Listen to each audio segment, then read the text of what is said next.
I'm gonna call him now. Okay. Stop fucking coughing. How's the smoking going? The non-smoking. It's not. Yeah, I'm sorry. I was hoping you made progress. I know the other day you talked about getting nicotine patches, so I was just hopeful that I wasn't being the asshole. It sounded like you were. I keep fucking coughing of it. How's the non-smoking going, motherfucker? Well, he's been smoking a long time, so it could just be, a thing that takes a while to go away. True. It would be too, I think. Yeah, see? Yeah, so you gotta stop, man. I think he's here. Hey, He's Chris? in the chat, but not in the actual... Oh, here he is. Hello? Just join. Hey, Chris, can you hear me? Hello? Hello, can you hear us? Hello? I think we can hear him, but he can't hear us. That's what I'm feeling. think it's accurate. Or I'm gonna shoot him a message. Yeah. Oh, he left. See what you did, Brandon? We can hear you. I'm out of here. That was all you. That was all you, Nick, in your coughing. I coughed before he was ever on. You don't know that. What is that he has? I don't want that. Yeah. It's just cancer. Wow. Could be. We can totally hear you. I beat you. It's funny, whenever we have this problem, I always imagine myself as General Hux. I can hear you. Can you hear me? Hey, can you guys hear me now? Yes. Well, I I know can you hear can you. hear me now. I can hear you. Okay, Yes. good. Oh, awesome. How's it going? Nice. Yeah, going good. Going good. How you guys doing? Doing all Okay. right. Hi. Hey, so Chris, I'm gonna do quick introductions so you can tell whose voice is whose. So I'm Brandon. I'm the person that talked to you on LinkedIn last night. How's it going? Good, man. How you doing? I'm doing all right. Thanks for asking. Also on the line are two people from LRM. So we've got Joseph and we've got Nick. I'm Joseph. Nice to meet you. And I'm Nick. Nice to meet you. What's up, Joseph and Nick? Not Hey. much. So the plan is we were going to have a conversation with you about as much stuff as you wanted to talk about with regard to your career in this video. How much time did you have to talk to us? Oh, I'm good. I'm good today. Okay. Yeah, Oh, so no worries. 5 hours. It is. Yeah, there it is. Here's the thing. So I saw the video, I really loved it. I sent it to Jammer, and he has already written an article about it because he liked it so much. Nick hadn't seen the video, and I sent him your IMDb, and he's like, "Holy shit, he's worked on this! Holy shit, he's worked on this!"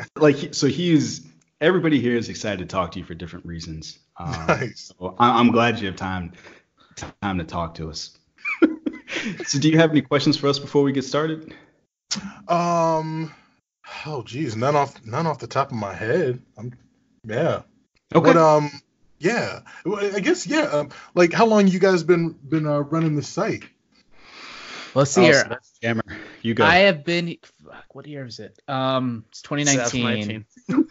I think I've been here since what year did I move to Blow? I think 2015. 2015.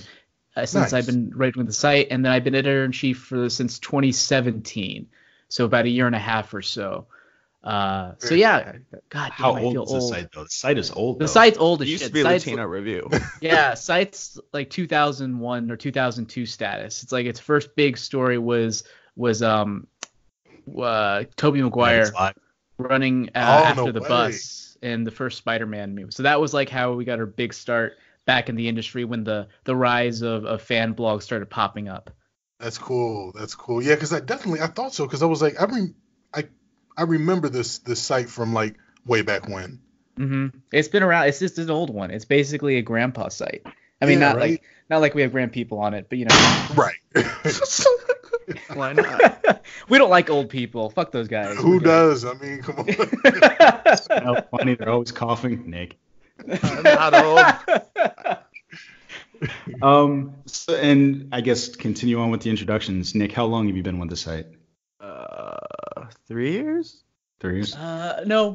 2? No. I think about 2.5 years. I think when I first came on, I knew Nick from film school, so I was like, oh, I should bring him on because he knows his stuff and blah blah blah. So about 2.5 years. Yeah, what Jammer says. And I'm a baby. I just joined the site in January, and I started out as long time listener, first time caller. So I've followed the site for a long time. Really like the news stuff, and saw an opportunity to join and contribute, and it's been fun ever since. I really enjoy it. That's awesome. Yeah, so that's us. That's our story. What else? What other questions you got? You guys put him on the spot. You guys hardcore nerds? You guys anime watchers, video games? Anime watchers. Tell me. Oh, come on over here. Fucking this anime shit. Oh my god. Impress him with Bonafides, because some people just watch anime. What do you do? Excuse me. I've had my share of anime. I used to actually work been in the industry a bit with dubbing back in early 2010s, give or take. Oh, no way. Yeah, I worked on a few shows. Mostly, and when streaming happened, I did the simulcast stuff. I worked on some actual dubs doing timecode spotting, which is the most labor-intensive, back-breaking work in the entire world. And then, which basically you would go and you would literally spot the timecode for every single vocal reaction a character does. And yeah, that's intense. That sounds not. Oh. and then I've written a couple of dubs, and then I realized like, oh my god, I don't like doing this. So then I stopped. But yeah, nice. I did it for a few years. And also my old times back in the day, I used to run a One Piece podcast site. What? Yeah. Yeah, see this guy. I've seen an anime or two. The rate, I'm still doing work on One Piece. I'm like episode in the 700s somewhere. Well, if you want to listen to a podcast, there's one called the One Piece Podcast that's still going on. That is basically the titan of the One Piece industry. Well, that's an exaggeration, but it's really great. You should definitely check it out if you can. Sick, yeah, for sure. So yeah, I'm totally in the end. I'm the anime nerd. I know Brandon does some stuff, but I don't think Nick is into very much anime because he's prejudiced and awful. No, I've seen one or two. One or two. Yeah, he's the guy that likes Ghost in the Shell. He's that guy. No. The live action. The Scarlett Johansson. The movie, yeah. I've never liked live action anime. No. To be fair, when I saw that movie, I didn't hate it as much as I did later, mostly because it was kind of boring. But it was just weird to me that they decided to find a reason to make her white, which was weird. Yeah, and find a reason for her to try to find out who she was in the past. I'm like, it's not about this. Yeah. It's not about who am I. Oh, it was terrible. So you put us on the spot. Tell us about your. I feel like we put him on the spot by asking him to ask us questions. Well, sure. But so I guess I would like to know, because one of my questions explicitly was, so you're a gamer as well? Big time. Okay. I saw some of the things that you've worked on. So you've worked on like Mortal Kombat X Generations. You did the Ninja Gaiden trailer. You did something else that I spotted. So, tell me about your big time gaming.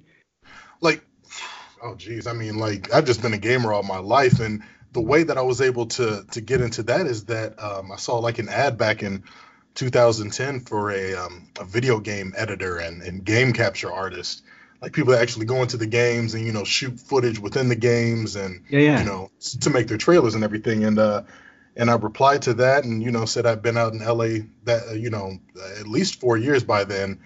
And got the gig, and for the next 5.5 years, I was editing video game trailers and very much in the video game sort of industry scene, doing E3s and all of that, and all of these opportunities started just coming from that, and it was really cool. Especially being such a gaming fan, to be able to be in that space, it was sweet. Okay. So I saw that you went to Ohio State, right? Yeah. Where are you from? I'm originally born outside of Chicago, right outside of Chicago. Really? But I grew up in Cincinnati, yeah. Okay, where outside of Chicago? South suburbs? Yeah. Where in the south suburbs? Are you familiar with Hinsdale? Yes, Hinsdale Oasis. Yeah, that's where I was right by for. the airport. Yeah, until think like, I don't know, like 5 or 6. Nothing that like I can like rep that area, but like all of my other family is sprinkled out all around Chicago, and Sure. and yeah, it's it's home. It's usually where I end up for Thanksgivings and all of that. But other than that, grew up in burbs in Cincinnati, Ohio, and went to school in Columbus, and then right out to LA in 2006. Okay. Yeah, I was definitely going to ask you about that because the transition from Ohio to LA, I was like, how did this work? Like, what happened? But okay, but that makes total sense. So I'm actually from Chicago, then south suburbs of Chicago.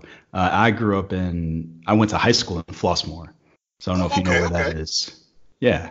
So yeah, as soon as you started saying that, I was like, I wonder where he's from. Because the thing, inevitably, we have to tell people when we introduce people, and people are like, oh, where are you from? You generally say Chicago because no one knows Hinsdale, no one knows Flossmoor, no one knows Homewood. Right. Like, yeah, I'm from those places.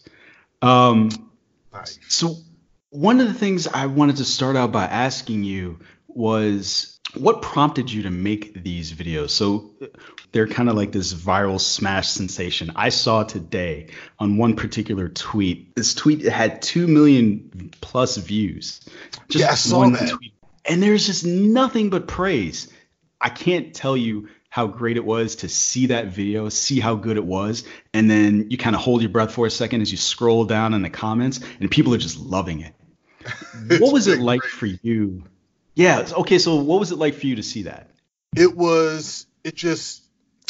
don't know. I mean, it just felt really good. Like to go out and and knock out these videos. Like, and we're all out there like cooking in 100-degree weather, and just to nerd out really for ourselves. You're like, oh, this would be so cool just to and everyone in the cast is just as big a nerd as I am, and we're like, oh, it'd be cool if we do this and this and this, and then to be able to like put in that work, cut it all together, throw it up online, and be like, let's see what happens, and just have the reaction be so positive and like nothing but love. It's amazing.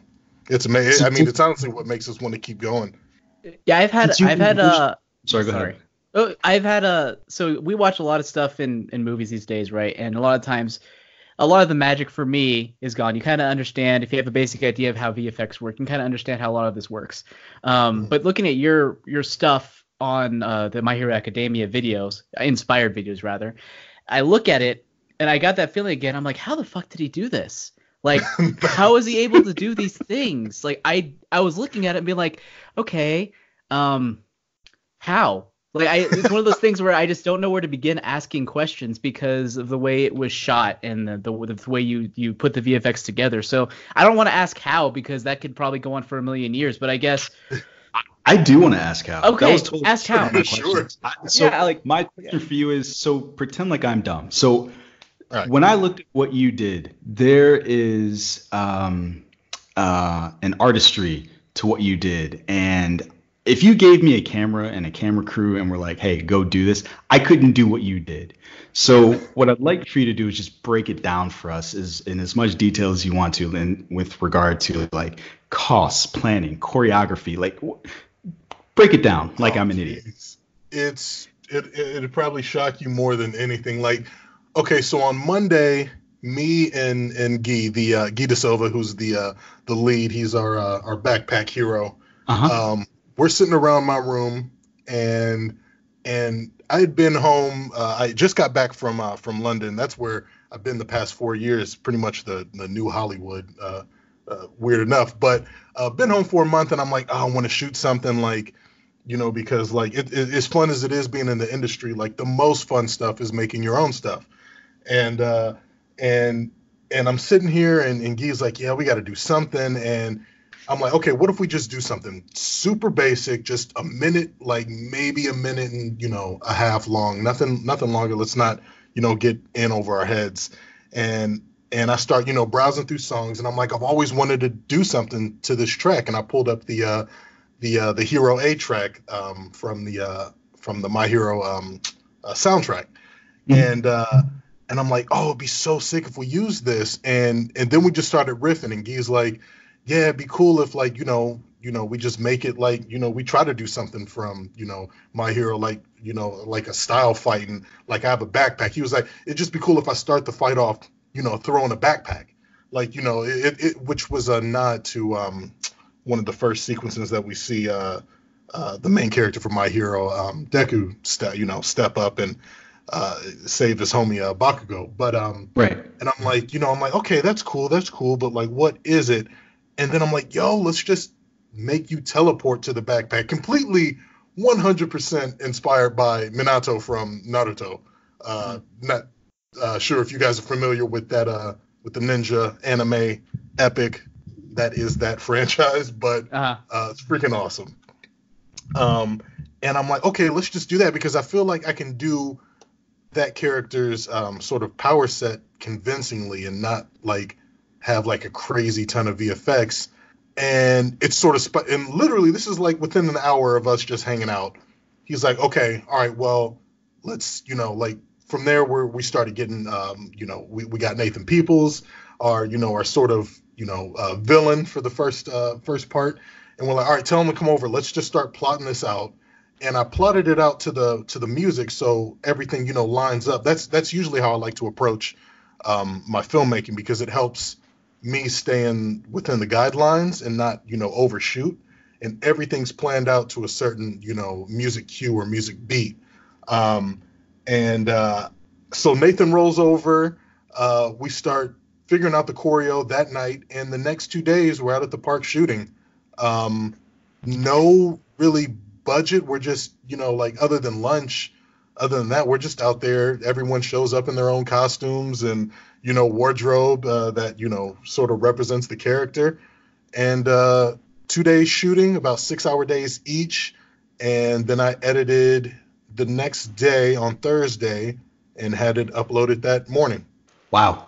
It was that's very quick turnaround. Yeah, that's way faster than I thought it was. So, okay, you're right. I am shocked.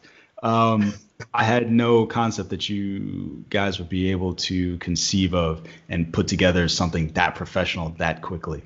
And I love most is how much you move the camera constantly as you're going. And it's not just movement, but it's like it's smooth. Purposeful It's movement. smooth. It's Yeah. smooth. It's purposeful. And then like the impact VFX that you guys added to it, and just I don't know, everything about it is just so smooth and seamless to the point where I still look at it. I'm looking at it right now as we're talking, and I don't. It's hard to know where things kind of start and end, which is really hard to pull off. And how much time? I'm sorry, go ahead. Okay. No, and, so after you made the first one, how did you decide you were going to make a second part? Was this one part, two part that you'd already planned out, or how did you go from having that first part that's up there to the second part? In my head, like I'd always been like, it'd be cool to use, some of these other tracks that they have in the on the soundtrack, because the composer is brilliant. But we released the first part, and about a few weeks later was Anime Expo, and we were up there, and Guy's like, hey, I wonder what would happen if I, just wore the costume. And we walked up, and he's, walking around the costume, got the glasses, the backpack, and a lot of people just started coming up and be like, hey, are you're the guy from the video? You guys in the video? Like, really, really fanning out. And we were kind of blown away. And from that reaction, really just seeing the up close and, personal reaction, we're like, let's make, let's just try to make, like a 3-part sort of, deal. And from there, we got home, and I just started listening to tracks, and I told him, I was like, all right, I think I got something like that. It's a very weird process, but yeah, through listening to these tracks, I'm like, I sort of like just see a story, come about. Mm-hmm. And that week, that week again, it was a similar process. We talked about the idea, had everyone come over that day, and we were shooting the next day. Part 2 took a little bit longer just because of scheduling. Now that we had like at least 5 people in it now, it was hard to work around a few schedules. But other than that, I think it was like 3 shoot days, 3 like 6-ish hour shoot days, and then about a couple days of editing to get that one out. Okay. So actually, I do want to. You talked about music, and I think it's interesting how Up until I'd say maybe a few years ago, I feel like in Hollywood, they really didn't like having music playing over their fight scenes very much. And oftentimes it felt like music was kind of more of an afterthought. Yeah. And anime is obviously it's completely different. Right. I was wondering if you could tell me if you've made that same observation and thought the same thing, or if I'm just imagining it. And how No. much? 100%. It always bugs me when I see so much go into, so much detail go into a fight scene, and then, they just throw a track over top of it, and that doesn't even add to the piece. And especially being a trailer editor for so long, like I'm constantly listening to just epic, sort of trailer scores and tracks, and I'm like, why aren't people using these for action sequences? Like these, like there's so much storytelling just within the music alone that when you can combine that with visuals, I mean, I feel like you can get you can pull out, sort of emotions and sensations out of people that you otherwise wouldn't. And I really wish the industry would start, really, really thinking about, like, the music. Like, I don't want to attribute my my style, like, to like a music video, but I tell people, I'm like, would you ever go out and shoot a music video without having the song?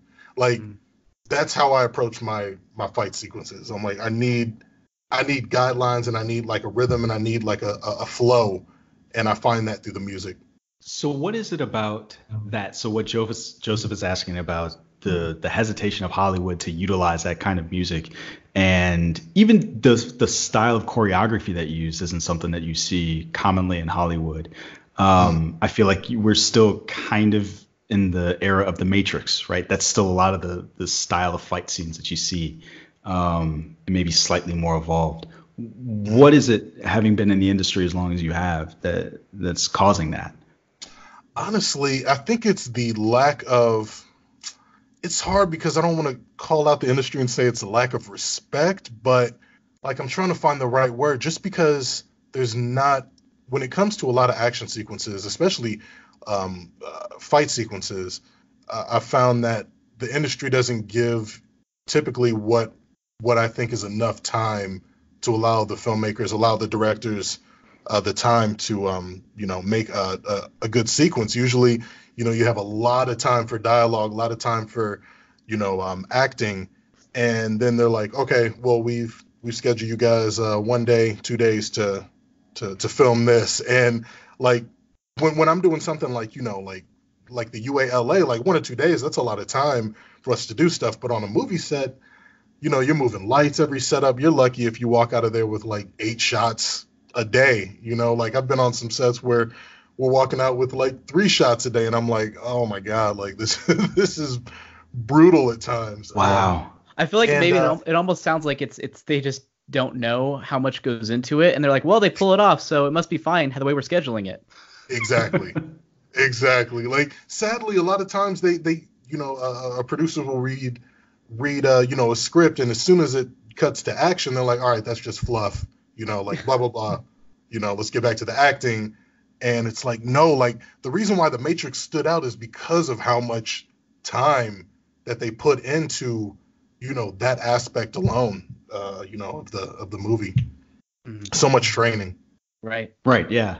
One of the other questions I had for you was, what are the lessons that you learned from part 1 and part 2 that you're going to incorporate in 3?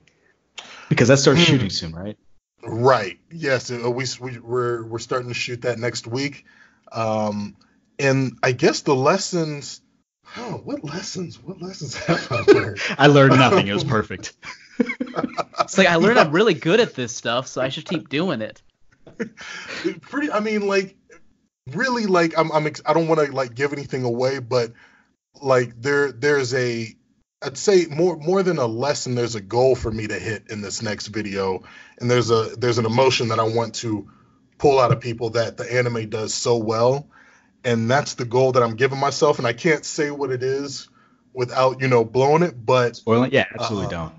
Yeah, but that's what I got my eye on the prize for, and I think if I can pull off this emotion really well, I think it'll tie it up all together, and I think people will really appreciate what we've done. Okay. Like, I think you captured the spirit of anime really well, especially with the second one, with the shonen stuff, where it's like, this guy wasn't the real bad guy, it was these guys, and the way you introduced them and their quirks. And that guy's quirk with the conceal, I thought was really badass, and I was like, oh my god, this is so cool. So the way you sort of reverse bottlenecked the scope from the first one to this one was done perfectly, and it felt exactly right out of a shonen anime. So kudos to you on that. That really hit me perfectly. Thank you. Yeah, I really like the quirks. How did you come up with those? Funny enough, I came up with the quirks. Really, I was like, what can I do? Because funny enough, like a lot of people, I keep getting a lot of comments, like, oh, your visual effects are amazing. Oh, your visual effects, like, how do you do this and that? And I'm really not a visual effects artist. My visual effects work is subpar, to say the least. What you guys are seeing are very basic but thought out sort of camera tricks. And that's really all it is. It's just me starting in one position, and then I have them reset, and I do the same I try to repeat the same movement, so it sort of looks like a motion sort of controlled sort of shot, and then I just do a cut in between, and maybe I'll do like a little little lens flare for our main character, or a little like little motion blur for some of the guys that move really quickly. Same with Heiki, the guy who can to change weapons. That was all I did. I was just like, right. And I just had him perform 2 movements with 2 different weapons. And funny enough, I was like on set, and I'm like, I just need to know if it works, because if it doesn't work, like, we're screwed, and then you guys go out of town. So we shot that, and I had my lucky enough had my laptop out there, and when I put it together, and everyone was gathered around. As soon as I put it together, I was like, oh my god, like, it worked. And we were sort of geeking out, but like, there was no visual effects on that at all. It was literally just a start point to end point.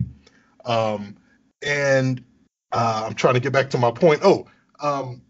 People ask me about, the visual effects sort of aspect, and I'm like, in terms of the quirks, and I'm like, well, what can I do that I know I can do? Like, obviously, there's not going to be any Todorokis, flying around and like shooting ice and fire everywhere. Like, that's out of my wheelhouse.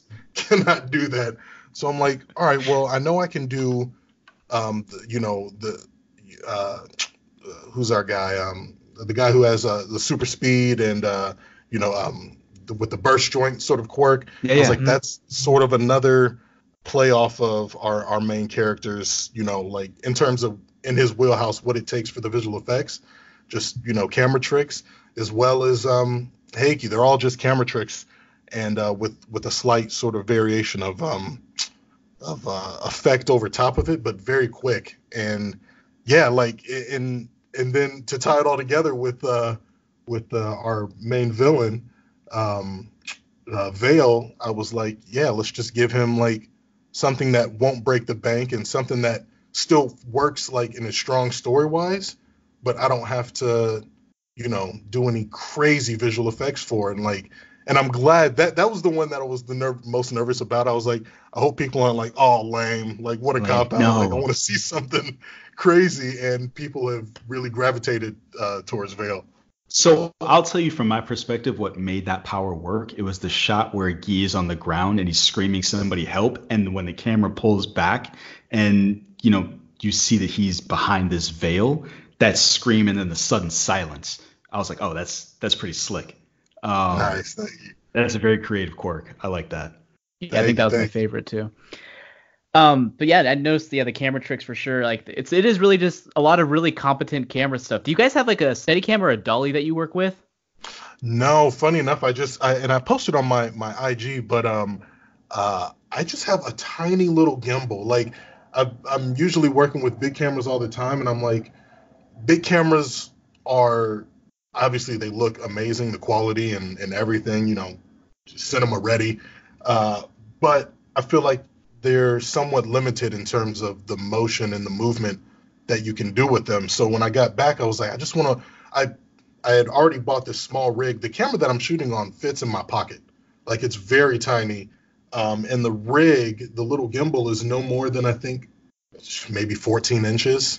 It's a tiny, like, it's the gimbal that I'm using is like one that, houses a GoPro or a cell phone or something like that. It's very tiny cameras, and that's what's allowed me to, move the camera in, dynamic and fast ways without, compromising the shot. Jesus. So there you go, people. I I love some pretty prosumer stuff out there. That's great.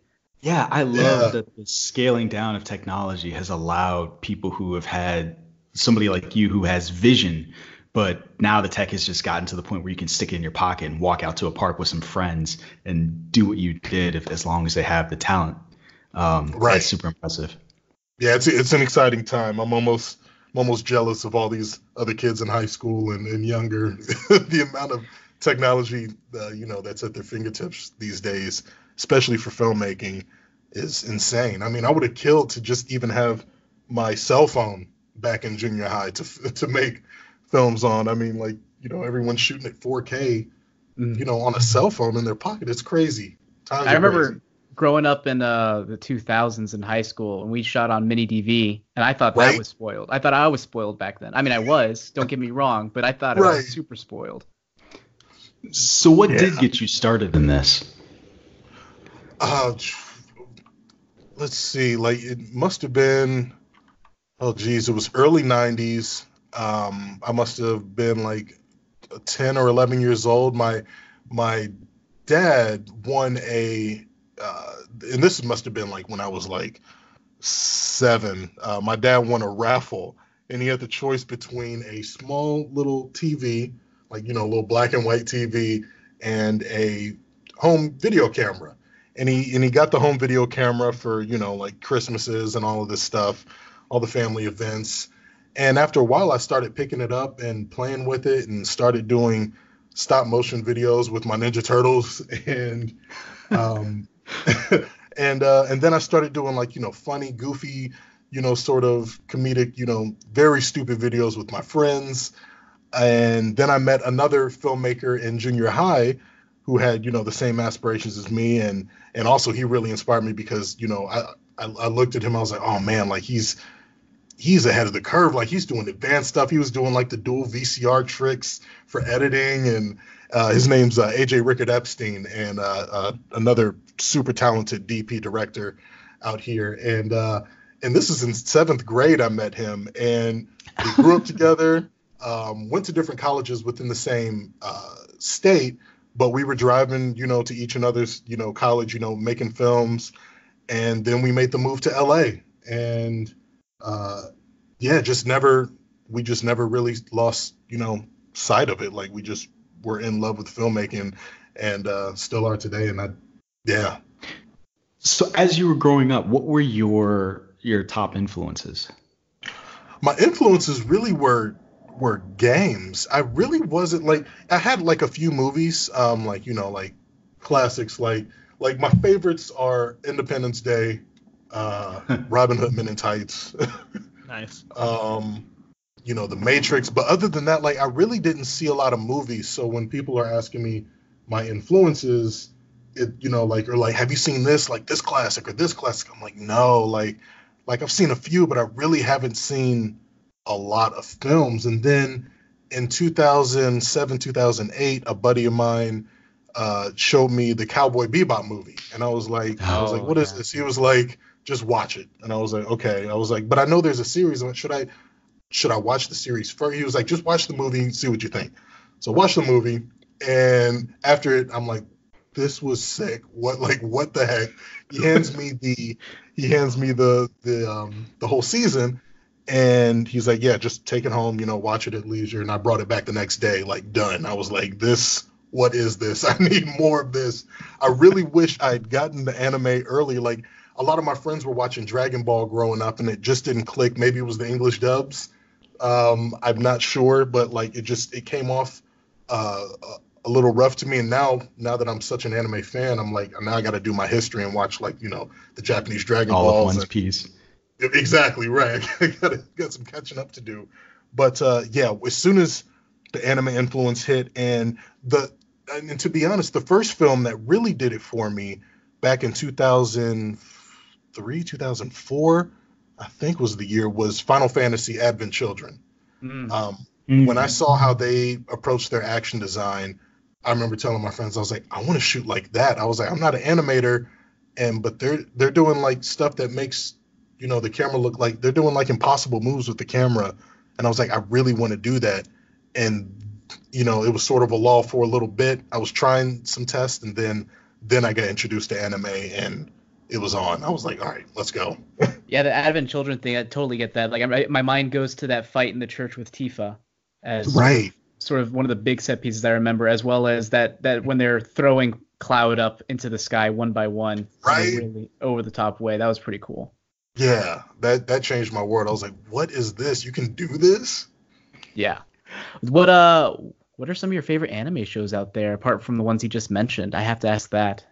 Sure. Well, yeah, like, oh geez, there's so many. Like, obviously Naruto, Cowboy Bebop, My Hero Academia. I love Attack on Titan, even though they took that 4-year, so they dropped Fire in 2013, then went cold, for 4 years, didn't give anyone a season, and then came back out of nowhere and just caught immediate fire again. Like, one of the best written series I've watched in a long while. A few I've seen.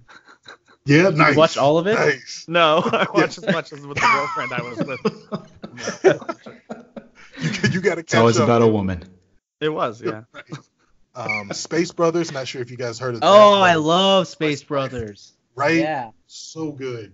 Just about following your dreams, and it's just really a really good feel anime. Berserk, freaking dark is hell, but so epic.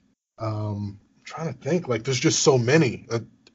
Anime's so good. It is. Okay, actually, so tell me what Space Brothers is about. I haven't heard of this one.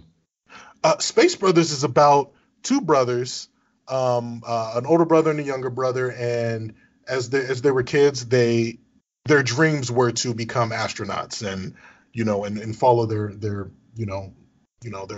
goals. And cut to them now later in their 20s or early 30s, and the older brother sort of lost sight of his goals, but the younger brother has done it. He's become an astronaut, and the older brother is going through hardships, and the younger brother calls up his older brother. He's like, hey man, like like what are you doing? Like you should be following your dreams. Like, it's not too late. And he joins the space program, and it's about him seeing if he can become the astronaut that he's always set out to be. And it's sort of like a cool dynamic, because now it's the older brother following in the younger brother's footsteps. It's just a really good feel good anime. It's awesome. Yeah That sounds really pretty good. I have added it to the list. It kind of has a quirky indie feel to it. It's not a real action type thing. Right. And as much as I love action, like, I don't know if there's a punch thrown in that anime. Like, there's like no real crazy action at all, but it's amazing. I always remember there was like a handful of episodes where they're doing that, the test of them being in isolation. So they're basically pretending they're in space for I think it's 5 episodes or something. And it's just them going through their day-to-day stuff and tests in isolation with each other, and how they work together and all that. So it's that kind of show. It's really cool. Yeah. Okay. Yeah, the character interaction's amazing. So actually I have to ask this. So One Piece, they're making a TV show about that. How do you feel about that? How do you feel about, is that possible, first of all? And do you have any interest in trying it out yourself? First of all, I would love to know more about that project. It would be awesome to hear. Obviously, as all anime fans are, hesitant to hear, little weary. I'm like, hopefully they give the series the time that it needs, especially in the action department, because their powers get crazy. I really would be interested to know more about, I just want to know more about it. Like, every time they announce something like that, like One Piece or Cowboy Bebop, or Lionsgate has Naruto, and Legendary has My Hero. Yeah. Yeah, I'm like, what? I'm like, hey y'all, can I talk to y'all? Can I see what you guys? Yeah. So what is that? So what does it take? So I see that you're super passionate about My Hero Academia, and they're making. How do you get into that? How do you knock on somebody's door, make a phone call, and say like, hey, here's what I've done? Right. That's the tough part is trying to. hunt down exactly who has the rights, even within the companies. Sometimes it's tough to find it within the companies. They're like, oh yeah, like our company does have it, but it's the UK branch, or actually, yeah, we do have it, but it's with a guy in Japan who, and it's like, oh, like how do you, like that's the tough part that I'm also still trying to figure out. And fingers crossed, like hopefully I can, find it. Like it's really through management. I was lucky enough to find representation after the My Hero Academia videos went viral, and hopefully through that combined effort, like we can hunt down, who we need to talk to and take the meetings that we need to take, and hopefully they can see the passion and see that, I'm not like the stigma that's tough to get past is when people put stuff on YouTube is that Hollywood sees, that, like it's unfortunate, but they just classify you as a YouTuber. You're like, oh yeah, you did this on YouTube, or you did this and this. But now that I've been fortunate enough to spend the past 4 years, working within the industry and, doing action design and shooting, on major motion pictures, that hopefully they'll take me a bit more seriously, and hopefully I'll be able to get some of these, IPs, or at least work on some of these franchises. I mean, I don't understand that at all. History of people finding you when you have a video this big. I know there are a few cases of that. Do you count on that? Like, is that an option that they might contact you since this is so big and be like, hey, this guy knows what he's doing? Yeah, like I was lucky enough to get noticed by the person I've been working for the past 4 years is Brad Allen, who is an amazing action director, stunt coordinator, ex-performer, choreographer. He funny enough, only white guy to ever be on Jackie Chan's stunt team. Killed it. Australian guy. He is sick. And he saw my work on YouTube and asked me to come out and start shooting films for him and action designing, films for him. And so I'm like, it is possible to have people, reach out to you, via online for jobs and work. I know it's slimmer usually, but it is possible. And like, I'm not putting all of my eggs in that basket. I'm hoping that we can, make the right emails and the right connections and, get meetings, the sort of traditional way. But if anyone reaches out to me because of the videos, like, obviously that would be amazing. I mean, but the point you just illustrated, it still makes it frustrating, because even with what you said, it was an Australian guy who noticed your thing on YouTube. And Hollywood still seems to just have that stuck in an old world. Yeah. But it seems like we're moving towards the democratization of this media. So with YouTube, with Amazon, with Netflix, it seems like right moving more towards people like yourself. Fingers crossed. I'm really hoping there's a shift within the industry in that regards. Yeah, I really can only hope, and just honestly only hope, and also just keep working at it. So let's say tomorrow someone calls you up and tells you you can work on whatever project you want. Do you have something in mind that you would like to work on? Yeah. Oh jeez. I would want to work on, like, well, I'll ask this, like, are you saying something original or something? Either or. Whatever. Whatever strikes your heart right now in this moment. And I'll make it even harder. Oh, fantasy cast too. Oh God. What's fantasy cast? Oh geez. Fantasy cast. So not only you answering Joseph's question where you're pick your project, but I want to know who's gonna be in it too. Oh my gosh, that's tough. Only because I'm so bad with actors. I'm so bad with actors. I will accept that guy from that one movie. Yes, I'll accept that. Right. All right, let me think. Like, honestly, where my heart is right now, I really would love to stay within the My Hero franchise. Funny enough, like, when I'm watching the anime, like, the past few years, I'm like, I love this anime, but I would never want to touch a live action version of that. I don't know what I would do with that. And then, like, we put out these videos, and then I realized, I was like, it'd be really cool to, play within the universe and show other academies around the world. And I think that could be an easier way to dip into this franchise versus, the expectation of adapting all of these already. Yeah, right. Like that's tough. Like, and it's no matter what you do, like people are going to be mad if you adapt them correctly. When Deku has green hair and All Might is, this massive blonde American-looking Japanese guy. People are gonna obviously some people are gonna be like, oh, this is amazing, but some people are gonna be like, oh, this is cheese. And then if you completely change the characters' looks and motivations, people are gonna be like, oh, they didn't stay true. It's tough. So I'm like, the win-win is to do characters within the universe. And if I had the chance to do anything right now, I would love to make a feature or a legit series of the My Hero in Los Angeles or wherever it may be. And I don't know who I would cast. So you have to say Gee, right? You have to say Gee is going to be 100% Native Peoples.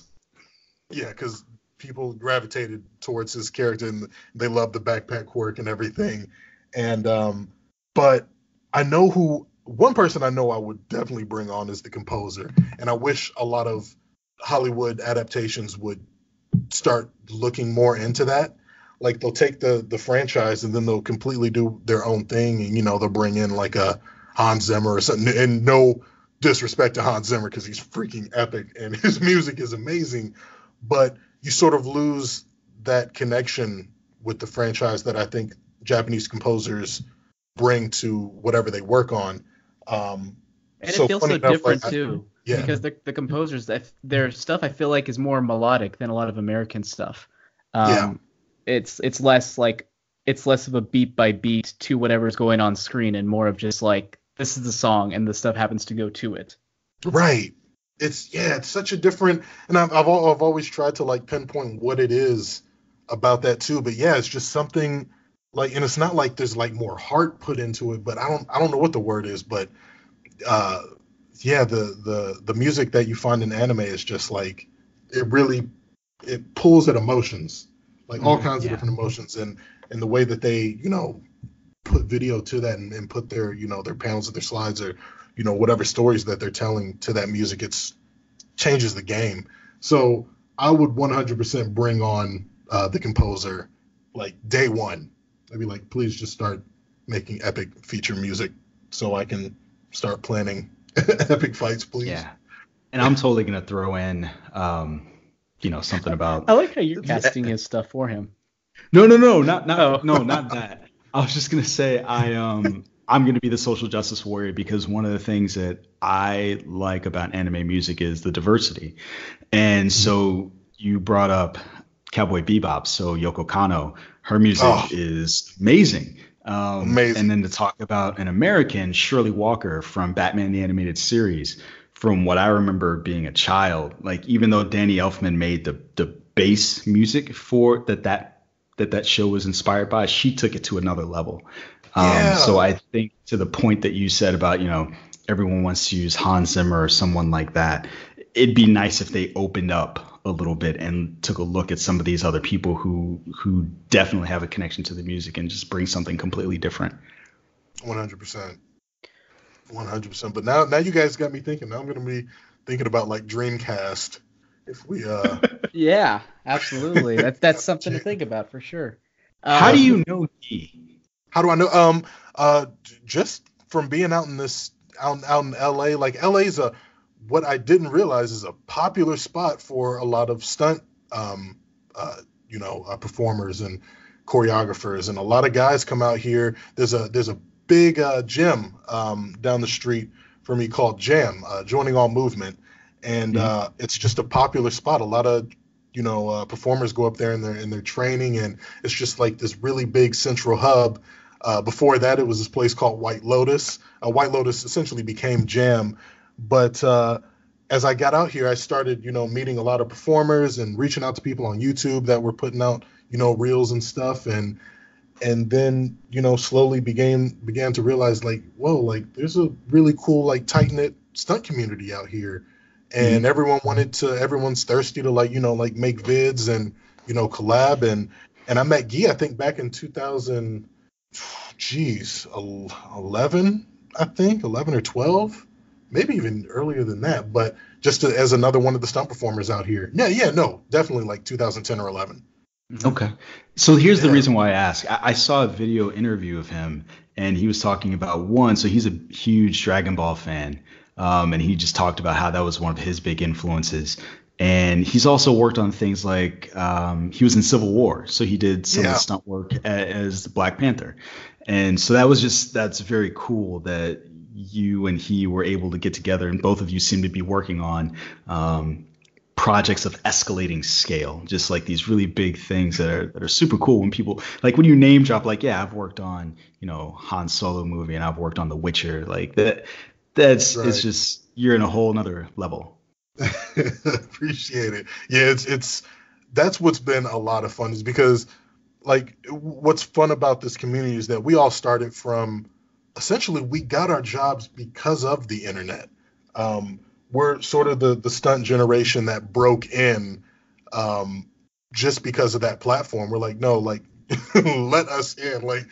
Everyone's putting out videos showing, they're performing, whether it be performing, shooting, action directing, and everyone sort of wedged their ways in. A lot of stunt coordinators and, second unit directors are seeing videos like this, and they're like, yeah, what about this guy? And it's been crazy to see all the generations. I feel like I just started, and there's already now two younger generations below my time already coming up, and a lot of just super talented performers out here. And it's really cool to see at least the ones that I've grown up with out in LA, that we all started YouTube, the struggle out here, eating hot dogs and ramen, and then all of a sudden now we're doing really cool things, and to be able to see that progression and go through that progression with everyone has been really, really awesome. So I have to ask this stuff, and obviously you can answer as little or as much as you want, but the Kingsman is coming out, and you were working on that. Obviously, you can't tell us any specific details, but I'm curious about the overall style and tone based on your work. If there's what the difference is between, I guess, the main through line Kingsman franchise and this spin-off prequel movie. Oh, geez, I don't know what I can say. Never mind that. I feel bad. I don't know what I can say other than what's depicted within the teaser, and that we're going back to the beginning. It's it takes place during World War I. The style is, I'll say, I don't know how to approach it. Nice job, Chamber. You're gonna get him fired. That's all right. I mean, it's not all right. He's not going to get fired. He'll be fine. Right, it's all right. That's all right. It's all good. I mean, he can say no. He can say no comments. It's all good. Yeah, maybe no. I 100% just want to talk to you about it, but I don't know what's within my rights to say. How about this? Can we do this? So at the point where we end, if you're okay talking about it with Jammer, can you talk about it after the fact, as long as we don't print it or talk about it? And then maybe if you find out later on, hey, it's okay for me to talk about these things, we can. Yeah, if it's off the record, for sure. Yeah. Yeah. Okay. What I do want to ask, and maybe this can get at something similar without spoiling anything. So you worked on Kingsman 2 as well. You worked on the Golden Circle. Right. Is there anything that you can tell us about what's different that you did on 2 versus what's happening now? Just from a technical standpoint, technology has also evolved just from those films. On 2, I wasn't able to be as smooth with the camera as I wanted. I was essentially shooting the majority of the action that I shot on a Arri Alexa, a Mini, which is a camera the size of I don't know, maybe 8 by 10 inch sort of box, and it was in this ring. And basically I was, a massive ring around the camera, and I would use that to sort of move around with. But now I on the Kingsman, I was shooting the majority, honestly, like the whole time on this rig called the Ronin 2, which was able to stabilize the camera in a way that essentially made me, look. My camera movements mirrored a Steadicam operator's camera movements, and it was super heavy, but the look I think is a lot cleaner, a lot smoother, and I'm excited to see how that comes out and how it looks. Okay, cool. If that sort of answers some of the question. No, yeah, it does. Yeah. Now I kind of have a question about looking at your IMDb, you got more standard looking stuff like Solo or Wonder Woman or Rogue One, but I haven't watched a lot of anime, but watching your videos, it kind of occurred to me that Kingsman's almost more in that type of style. Yeah. I don't know. Would you guys consider that influenced at all by anime? Like over the top? Yeah, just the way it's like, it's quick camera movements and like impossible moves and all that kind of stuff versus a more static Star Wars scene. Right. Yeah, okay, so I'll say this, like Kingsman 2 was so much fun in that, Matthew Vaughn is told us that do not hold back. Think so far outside the box, do whatever you want, go crazy. We can always scale it back from there, but don't, hold back an idea. And we just got to do just crazy stuff. Shout out to the guys who essentially formed the Kingsman brand sort of style. Guillermo Grispo, an Argentinian fight coordinator and second unit director. His style is just so sick, and obviously Brad Allen, and they developed that stuff on the first Kingsman, and I met them right as before the first Kingsman was about to release in theaters, and I got brought on later for 2, but they created such a really iconic sort of style. Like that is the Kingsman style. So like when I joined the team, I was like, obviously my influence is very much anime, but I had to sort of adapt to their style and like shoot in a way that it didn't seem like like some other random dude just joined the action team and it looks weird now. And that was a fun sort of process. But I know what you mean, because all of those guys are anime influenced guys. They love, watching, cutscenes and, CG trailers and, pulling inspiration from that and seeing, how they can, best replicate, certain aspects of that in a live action format. So I definitely think that you could say that, yeah, Kingsman definitely has some of that influence for sure. I think when I think of Kingsman, the closest anime I can think of coming towards it is like Studio Trigger type stuff like Kill la Kill or something along those lines. I think that's the closest I can think of when it comes to the action stuff, because it definitely is a style in and of itself. Like that, when I saw it, I was just like, I don't know what the hell this is, but I know it's cool. Right, it's fun, yeah. Yeah, definitely. Yeah, I think a lot of people think about from the first one, the church scene, and I think from the second scene, probably that lasso scene in the snow. Probably the things that stick out to people. The church scene, 100%. Church scene is crazy. So insane. And I was like, it keeps going. It just keeps going. Yeah, right. It doesn't stop. Like, are we done yet? A full edit. Like they showed me because obviously you have to make edits for to hit certain lengths, but there was another cut that goes at least another couple minutes more, and it is crazy. Wow. Jesus. Yeah, it's nuts. You should put that stuff on the DVD release. I really wish Snyder cuts. Oh, don't you dare. Hey, so I've got a question for you. You said that you were told on the Kingsman to think outside the box. Do you have a general philosophy for how you shoot or how you develop an action scene? Like, honestly, mine, it really goes back to me. It all goes back to the music that I'm listening to. And I remember when I met those guys for the first time and I told them that was my sort of MO. They're like, what? They're like, wait, that doesn't make any sense. Like, but then I'd show them what I meant, and I'd show them what I I'd make a viz and I'd put it to music, and they're like, this is crazy. Like, it's a really cool sort of method. Obviously, I don't always get to do that though. Like, I don't really always have the luxury, especially on bigger films, because like I have that luxury mostly on my own stuff, but on bigger films, we don't have time to work like that. And obviously the music that they use in the final product isn't going to match that, so the rhythm's different. But other than that, I'm just like, when I don't get to use that method, I'm just sort of flowing with with all the guys, all the performers, and the fight coordinators, the choreographers, and we're just talking stuff out and just seeing how we can do things different and seeing what can be cool. And usually it's best idea wins. Like the circle of guys that I've been with on these past shows have been so cool, and we've definitely formed a camaraderie, and a lot of guys, and it's funny because a lot of the guys are worldwide. Like some of the guys I've been working with, Andy Lister, Luke Scott, Greg Townley, they're all UK guys.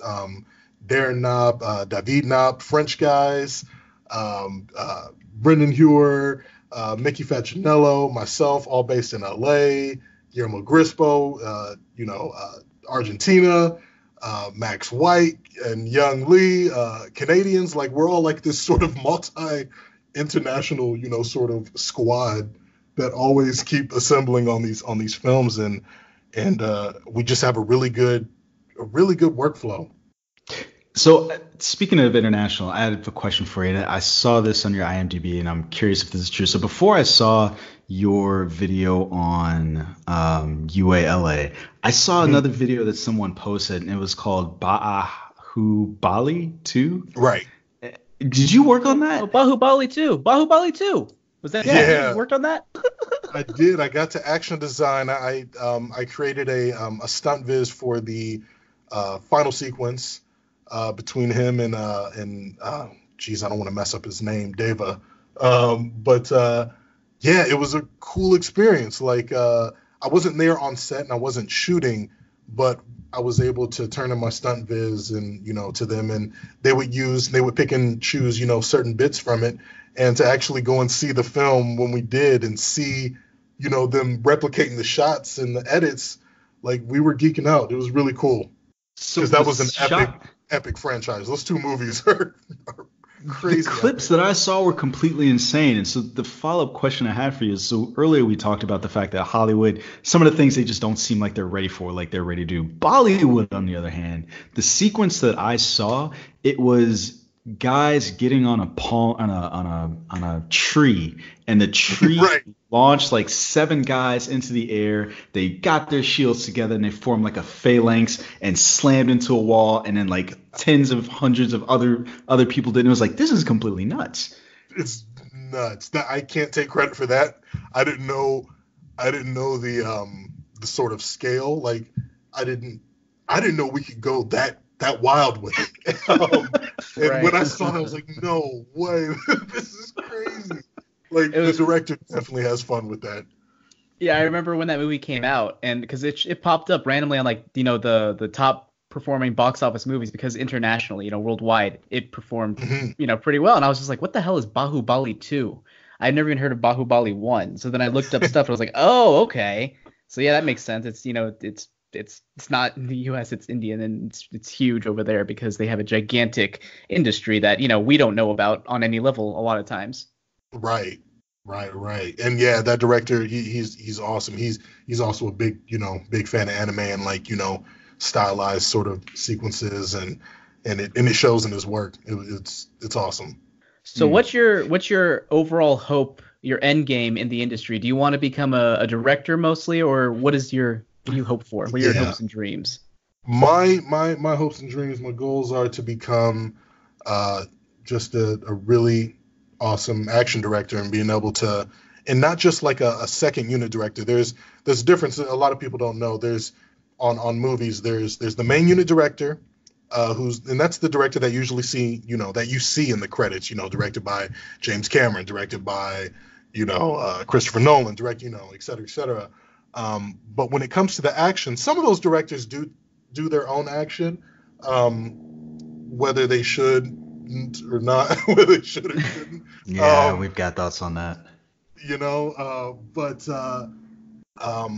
The second unit director is another role that is on the majority of films where he's the action director, or he or she is the action director, and they handle all of the action bits, and the main unit director primarily handles all the dialogue and all the acting. And when I say I want to become an action director, I don't want to become a second unit director.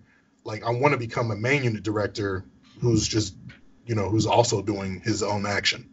And I want to do, and obviously I want to do original works, but original works that would be based on, anime and video games and, geek culture and obviously also I want to adapt anime and video game IPs. That would be the end goal.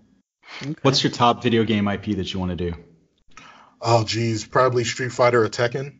Oh, Street Fighter. You got some not so stiff competition to beat for that time. Because I know oh, those movies, man. I remember when The Legend of Chun-Li was going to come out, and my friend was like, "Oh, they're going to do it right this time." And I'm like, "Okay." Right. And then it came out, and it was not good.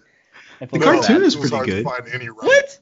The Chun-Li? Legend of Chun-Li? No. Yeah. The cartoon. There's the cartoon, the anime. Yeah. Oh, Street Fighter 2 animated movie. Oh, you mean with the gratuitous Chun-Li nudity? That one. Yeah. Listen. Why is it that you always zero in on like the one scene of female exploitation in a movie? You're like that. You like that movie? You like that? You like Tokyo Drift? Didn't Tanya bring that up last time?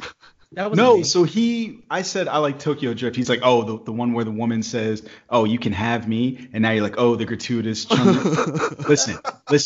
I'm sorry, all right. I didn't make the movie, but 99.9% of the movie. How dare you like it?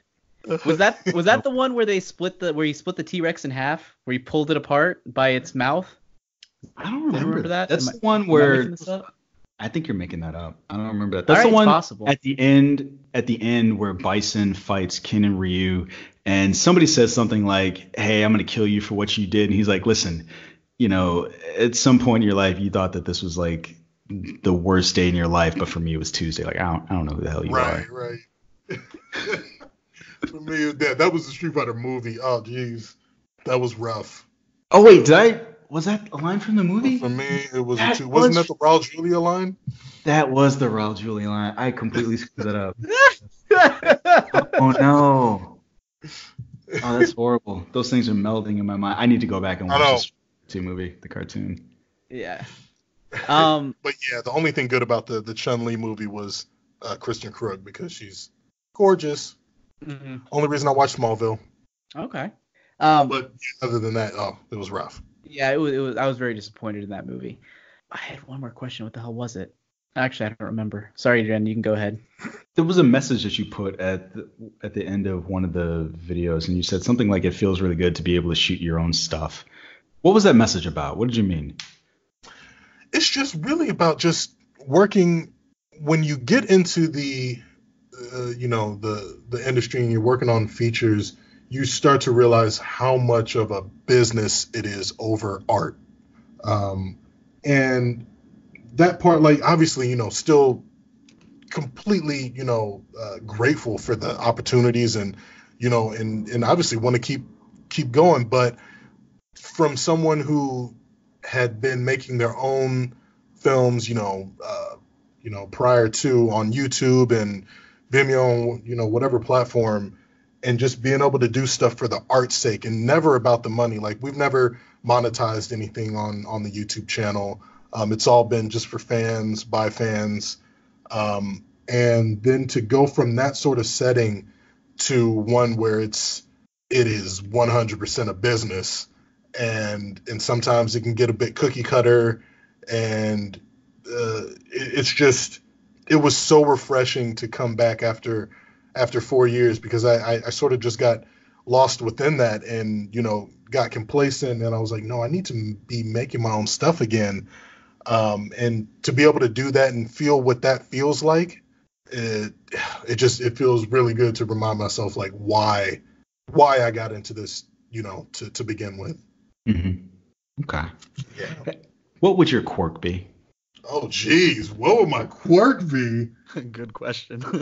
Oh, that is a tough one. How have I Can't not make it thought easy. about this like ever? How have I not, Ever? like, disassociated myself from? I'm only thinking about like I meet people. I'm like, oh, what would your quirk be? Like, oh, never for myself. Oh, what would your guys' quirks be? See, I've never done that before. So what you I just got said, one. like I got trying to one. think of what other people's quirks would be, that's a fun game. Now I'm gonna sit on the bus or sit somewhere. So and be like, Yeah. your quirk I got is one. this. I got one. What's yours? I'm What? basically, this is a stupid quirk, but I don't care. Basically, I'm in prime physical shape and health no matter what. So I can eat whatever I want, as much as I want, and it's all good. Oh, And I that can would also be call nice. It has to have a name too. I don't. It's funny. I was about to go to like a freaking, Metabolism. That's I was about to go to right. like Super uh, That's a metabolism. good one. I was gonna go to like a devil fruit name for some reason, but no, that's not right. What the hell would I call it? Sure, No, metabolism. I think Nick's is good. Yeah. Extreme metabolism. Quirk metabolism. Yeah, I like Yeah. that.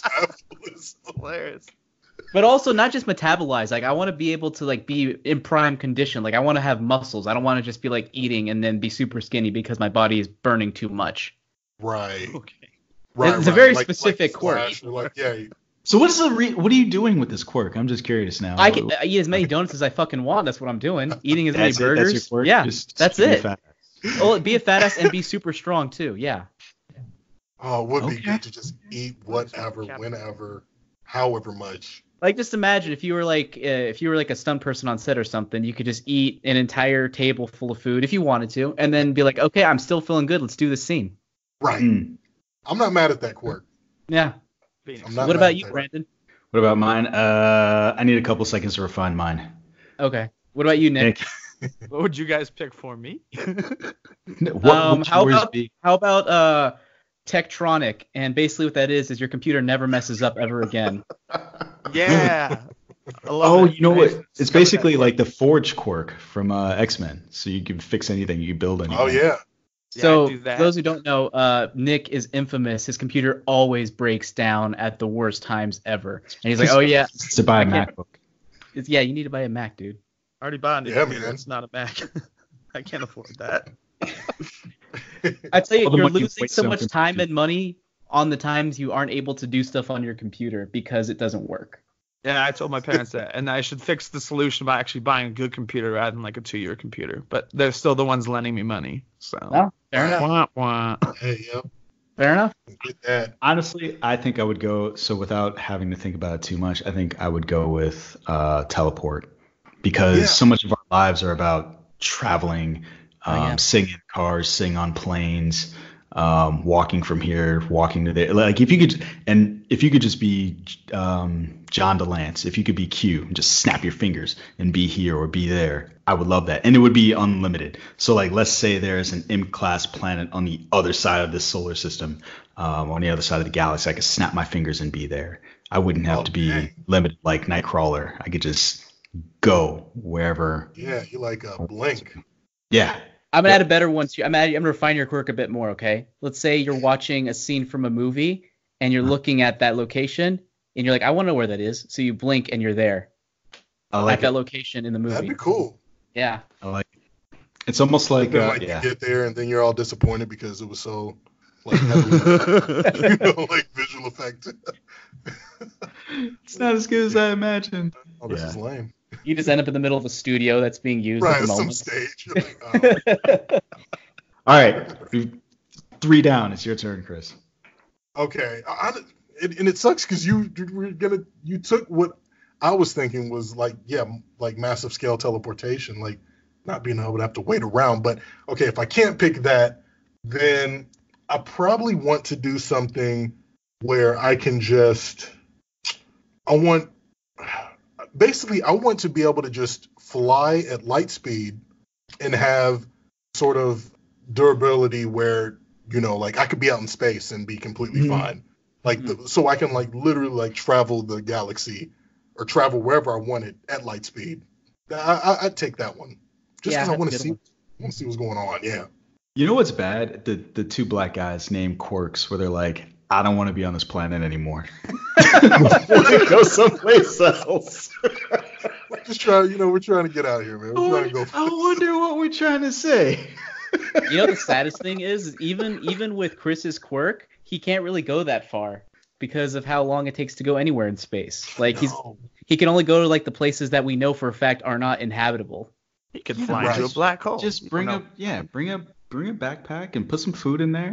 However long it takes to get to light speed somewhere. Just bring a sandwich. It's all All right. right. There you go. Yeah, there you go. Done. Combination of all our quirks, we could go wherever and be Conquer the fine. world. Absolutely. know. Right. How excited are you for the new season of My Hero Academia? So hyped. I have to So recommend this anime because anyone who knows me, actually I don't think I recommended this to Brandon. I did force Nick to watch it though. There's this anime if you have not seen, you should check out. Yeah, I have seen like two. It's or from 2010 or 11 or so. And so what is it? It's the worst name ever, but it's a really good show.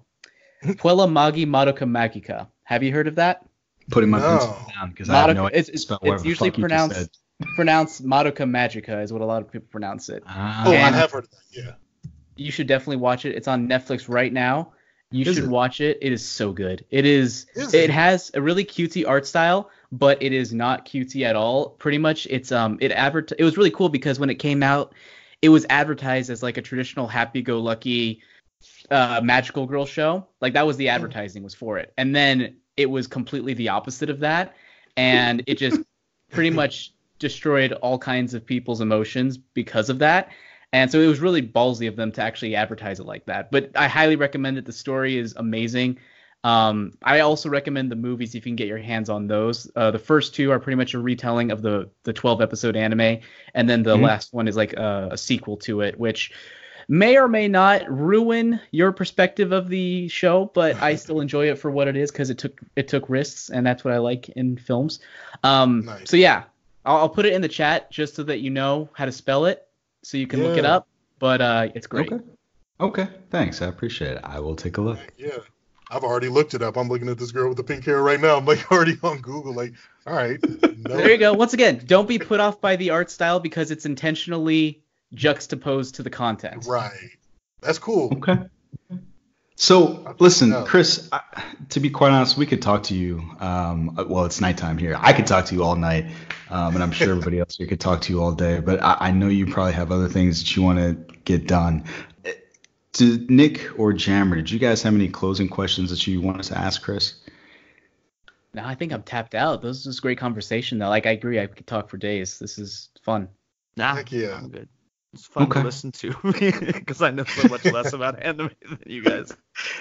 Chris, I mean, you had a ton of questions for us in the beginning. Anything else? Any questions for us?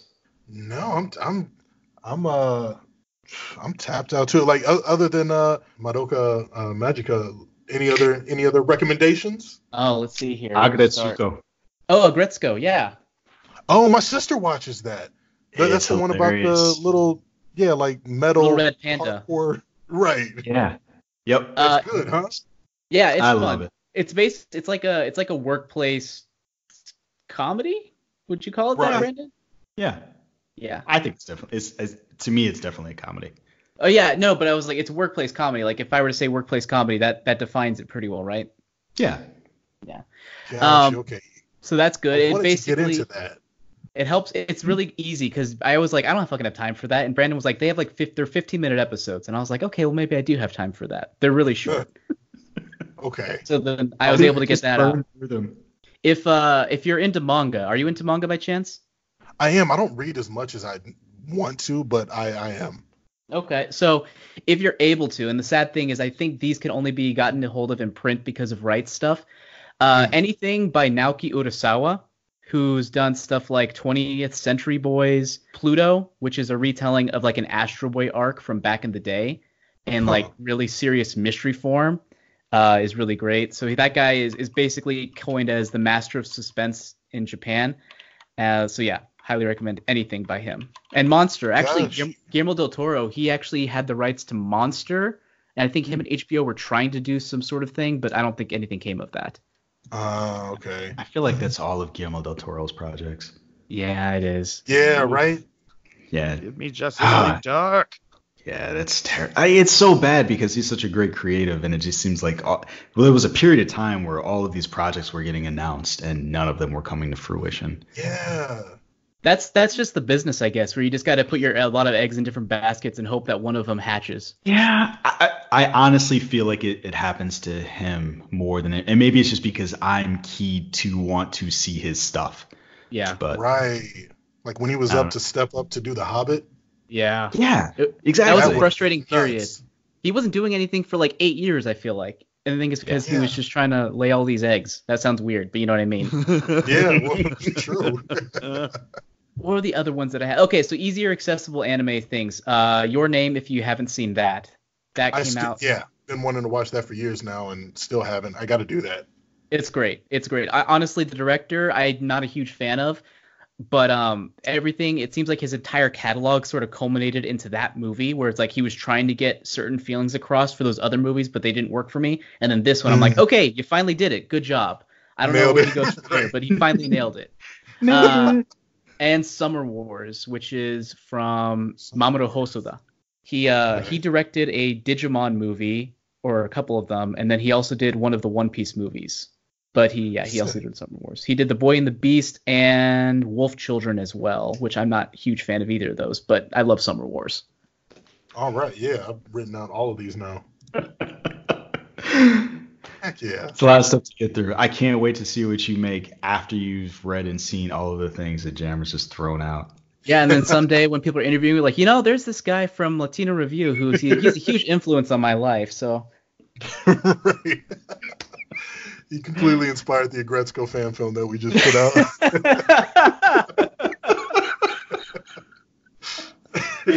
I am definitely looking forward to that.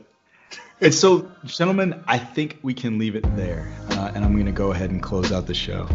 So, LRM Online has other great programs for your listening pleasure, and you can find those programs at LRM Online, as well as your favorite podcasting apps, Apple Music, Spotify, SoundCloud, Stitcher, Google Play, what have you.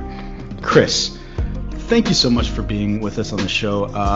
On that one particular tweet that I saw and everywhere online, people are asking, who are you? Where can they follow you? Where can they see your stuff? So could you please let the folks out there know where they can follow your work and see what's coming up next for you? 100%. YouTube and Instagram, I'm at RivenX3i, and that's RIVEN X3i. And on Facebook and Twitter, I'm at Official Cowan. It's my last name, Cowan. You just got a new following. So, hey. Two followers.